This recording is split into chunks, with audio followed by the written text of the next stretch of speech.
Did you know the world's first university was not founded in Europe, but by a Muslim woman over 1,000 years ago, before Oxford, before Harvard, before modern education even had a name?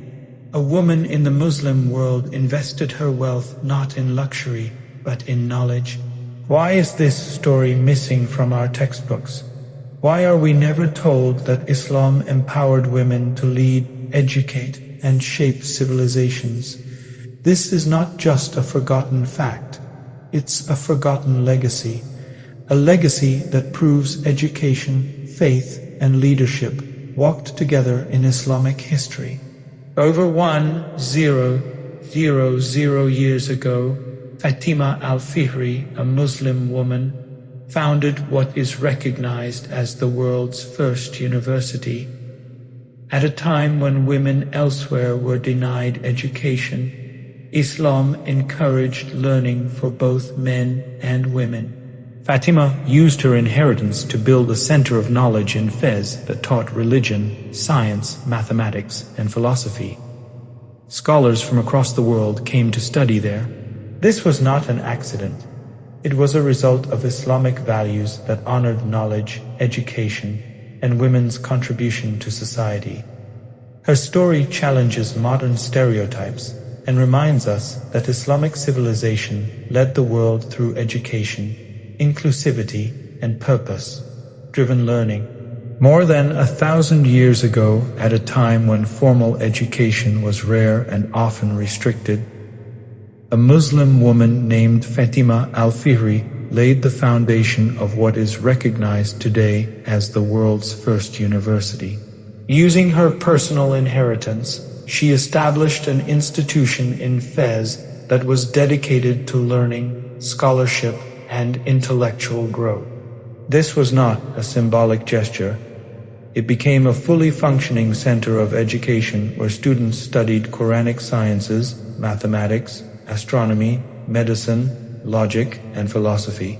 Scholars from different regions traveled long distances to study there, proving that the Muslim world was leading global education centuries before modern universities appeared in Europe.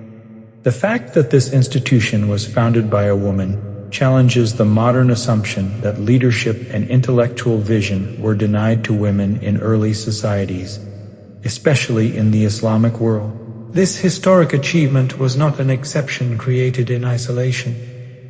It was rooted deeply in Islamic teachings that emphasize the importance of knowledge for every believer. Islam does not limit learning to gender, status, or background. From its earliest days, seeking knowledge was considered an act of worship, and women were encouraged to learn, teach, and contribute to society. The Prophet Muhammad emphasized the obligation of seeking knowledge for all Muslims, which shaped a culture where education was valued across communities. Women attended gatherings of learning, transmitted knowledge, and even taught scholars. The establishment of educational institutions by women was a natural outcome of these values, not a rebellion against them. This shows that Islamic civilization promoted intellectual growth for both men and women, long before such ideas became part of modern discourse. Beyond institutions and formal centers of learning, Muslim women played a decisive role in preserving, teaching, and transmitting knowledge itself. One of the most powerful examples is Aisha bint Abi Bakr, whose intellectual legacy shaped Islamic scholarship for generations. She was not only a companion of the Prophet Muhammad, but also one of the greatest scholars of early Islam.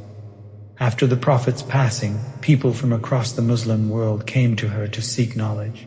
She narrated thousands of hadith, corrected senior companions when they made mistakes, and gave legal opinions that influenced Islamic jurisprudence.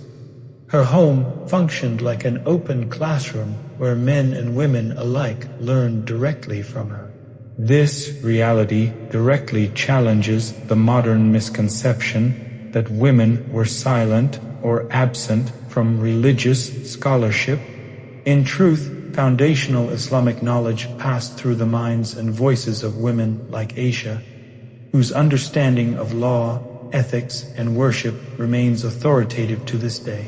What makes her role even more remarkable is that she did not merely repeat information. She analyzed, questioned, and applied deep reasoning. She openly debated scholars, clarified misunderstandings, and used logic alongside revelation to reach conclusion. This intellectual confidence was nurtured by the Prophet himself, who encouraged questions and discussion. Her scholarship demonstrates that Islam did not promote blind following, but critical thinking grounded in faith. Through her teachings, future scholars learned that knowledge is not defined by gender, but by sincerity, effort, and understanding. When later generations documented Islamic sciences, they often relied on chains of narration that passed through women, proving that women were not marginal contributors, but central pillars in the preservation of Islam's intellectual heritage. Alongside scholarship, Muslim women were also pioneers in healthcare, social welfare, and public service, fields often assumed to be modern developments. A striking example is Rufaida al-Islamiyya, recognized as the first Muslim nurse and one of the earliest healthcare professionals in Islamic history. During the time of the Prophet, she organized medical care for the wounded, established mobile treatment tents near mosques and battlefields, and trained other women in basic medical skills. Her work was not informal or hidden. It was officially supported and encouraged by the Prophet himself. This reveals a society where women actively participated in public life, using their skills to serve the community. Rufaida's role extended beyond treating injuries. She focused on preventive care, hygiene, emotional support, and community health, concepts that align closely with modern medical ethics. She mentored younger women, creating an early model of professional training and teamwork. This structured approach shows that Muslim societies valued organized healthcare centuries before hospitals became widespread in Europe. Her contributions also highlight Islam's emphasis on compassion, service, and preserving life. Caring for the sick was not seen as secondary work, but as a noble responsibility, equally honorable for women and men. Through figures like Rufaida, we see that Muslim women were shaping practical sciences alongside religious knowledge. These examples reflect a broader reality of Islamic civilization, where women were educators, caregivers, patrons, and leaders within ethical boundaries defined by faith. Their contributions were not acts of defiance against religion, but expressions of it.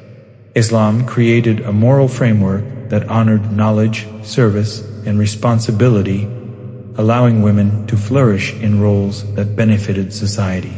Over time, political decline, cultural shifts, and colonial narratives erased many of these stories, replacing them with stereotypes of silence and limitation. However, historical records tell a different story, one filled with women who taught scholars, healed communities, and shaped civilization. Understanding these contributions is not about glorifying the past for nostalgia. It is about restoring balance to the narrative. When Muslim youth learn that women were foundational to Islamic knowledge and social development, it reshapes how faith, identity, and potential are understood today. These women did not wait for permission to contribute. They acted within a system that already recognized their value. Their lives serve as evidence that Islam's core teachings uplifted women intellectually, socially, and spiritually, long before such ideals became global conversations. Another deeply overlooked dimension of women's contributions in Islamic history lies in leadership, patronage, and institution building. One of the most striking examples is Fatima al-Fihri, a woman whose vision changed the course of global education. In the 9th century, after inheriting wealth from her family, she made a decision that reflected extraordinary foresight and faith. Instead of using her resources for personal comfort, she invested everything into building a center of learning in Fez. What began as a mosque gradually evolved into what is now recognized as the world's oldest continuously operating university. Scholars from across the Muslim world and beyond studied there, including figures who later influenced European intellectual history. This achievement was not symbolic charity, it was strategic patronage rooted in the Islamic belief that knowledge is an act of worship. What makes her contribution so powerful is that it dismantles the assumption that women were absent from shaping public institutions. Fatima al-Fihri personally supervised the construction, fasted throughout the building process, and dedicated the institution entirely to the pursuit of knowledge. Her story reveals that Muslim women were not only consumers of education, but architects of it.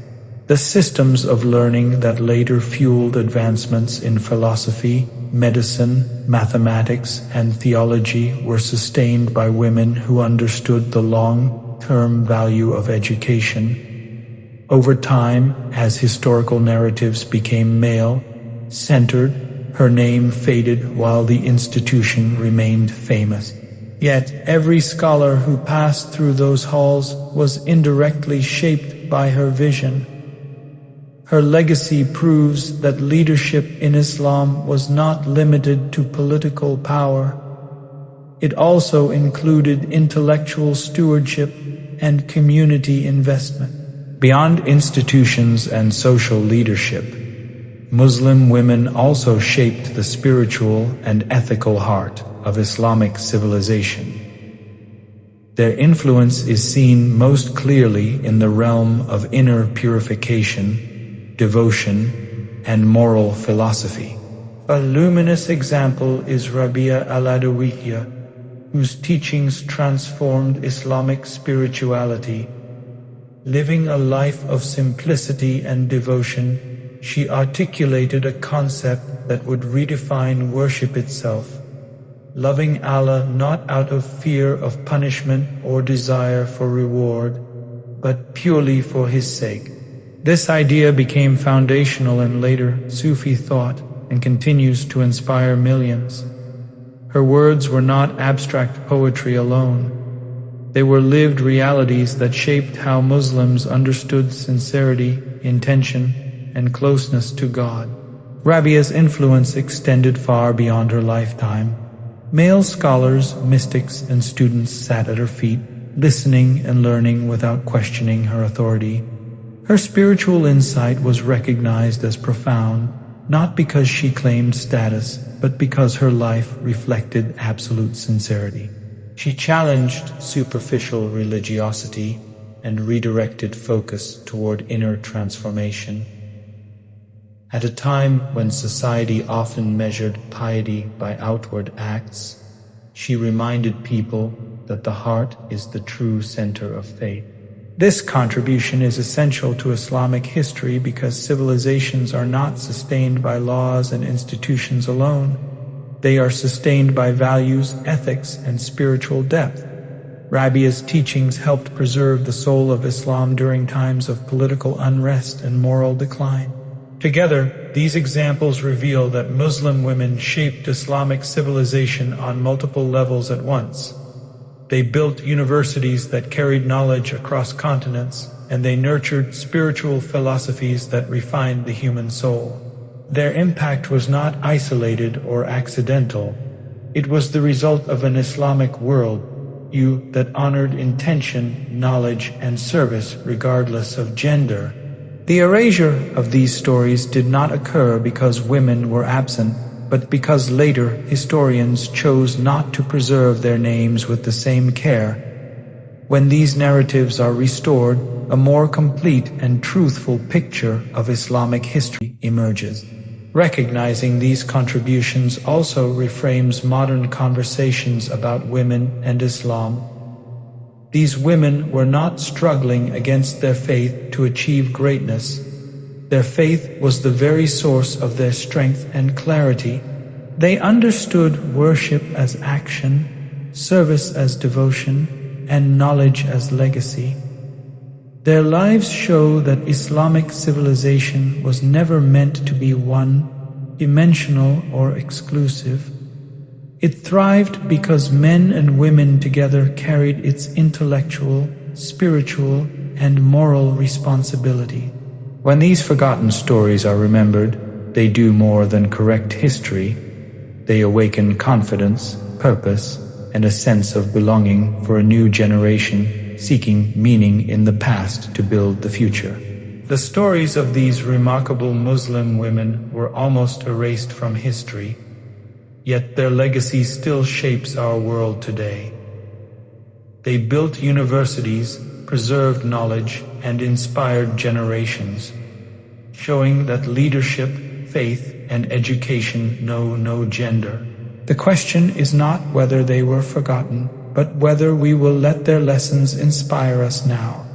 Imagine what the world could achieve if we honored their courage, intellect, and devotion. History proves greatness is possible if we choose to reclaim it. Thanks for watching.